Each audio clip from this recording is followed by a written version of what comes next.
waxaa maanta guud ahaanba degmooyinka deegaanada kala duwan ee gobolkaasi Hawd si ballaaran looga xusay xuska munaasabadda 18 May taasi oo qaadhan loogu ururinayay dadka abaaruhu saameeyeen ee ku dhaqan deegaanada gobolkaasi Hawd iyo Soomaaliland. Mas'uuliyiinta heer gobol iyo degmada ee gobolkaasi Hawd ayaa magaalada Balligubadle ee xarunta gobolkaasi Hawd kaga qayb galay munaasabadda xuska 18 May ee qaadhan ururinta loogu sameeyay dadka abaaraysan. Mas'uuliyiintaasi kala duwan ayaa si ballaaran uga hadlay xuska 18 May. waa maalin weyn oo qaran oo 18 May weeyaan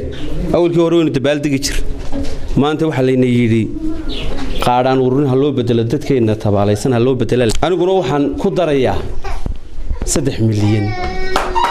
yaan ku daray kale waxaanu qaadanay oo aanu dadweynaha iyo degmada Balacbanay qaateen inay 10 milyan ku bixiyaan 15 cisho gudahood aniguna waxaan qaadanay haddana degmada nahay 2 milyan ma qaataan haddana ay gudoomiyaha degmada Balacbanay waa 18 May waynu garanana waa maalin qiimo weyn inagu leh waa maalintii aynu calankeenan taagnay quruxda badan leh ee Ilaahay nagu guuleeyay marka waxaan leenahay walaalayaal waxa shirkeena waxa la yiraahdaa ka soo kabashada abaaraha waa magac wanaagsanba maxkamadda gobolka Hawd hadaanu nahay malyan baanu imika ku deeqnay insha Allah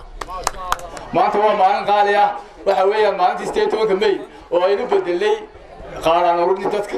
khaaliga waa lacagtaas waa 4 milyan 500 waa 3 fulinta mushaarkoodii oo dhan oo aan wax kala harin sidoo kale waxa madashaasi hadallo kala duwan ka jeed xubno ku hadlayay magacyada saddexda xisbi qaran ee kulmiye u cuudiya wadani xildhibaanada golaha deegaanka ganacsatada magaalada Balligubadle ururada bulshada kooxaha ciyaartooyga ciidamada booliiska iyo gudida waxbarashada magaalada Balligubadle oo dhamaantood adduun lacagada kaga qayb galay qaaraan ururintaas loo sameeyay dadka abaaruhu halakeeyeen xisbi ahaana waxaan ugu deeqaynaa lacag dhan oo ballan qaadaya anigu lacag ah $1,000 anigoo ah gudoomiyaha degmada Balligubadle xisbiga kulmiye waxa weeye halkan waxaan ka ballan qaadayaa inaan $1,500 oo ka soo kabashada abaaraha ka ballan qaado dana xisbiga kulmiye anigoo u hadlaya xisbiga wicid oo qaadaan ururinta aan ka qayb galino waxaan ku deeqaynaa $500 gabagabadii munaasabadaasi waxaa soo gunaanaday barasaabka gobolka Hawd Ibrahim Xaaji Xasan Cali waxaanu aad ugu mahadnaq celiyay bulshada kala duwan ee ku dhaqan gobolka Hawd waa xafladii u horeysay laba xafladood oo dambena waynu qaban doonaa marka dhexdana xaflad baynu qaban doonaa 26 Juun midaynu ku soo gunaanadayno waa ilaa 200 milyan inuu bixin doono ayaan rajaynayaa aniguna waxaan ballan qaadayaa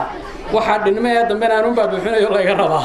geesta kala degmooyinka Gumburaha Balacbanay iyo Sayla ayaa si ballaaran looga xusay xuska 18 May degmooyinkaasi oo hanti lacageed isla xuska gudihiisa kaga gudoomeen maamulka heer gobol iyo gudida u xilsaaran ururinta qaadhaankaasi Cabdiraxmaan Samriye TV-ga caalamiga Home Cable TV gobolka Hawd.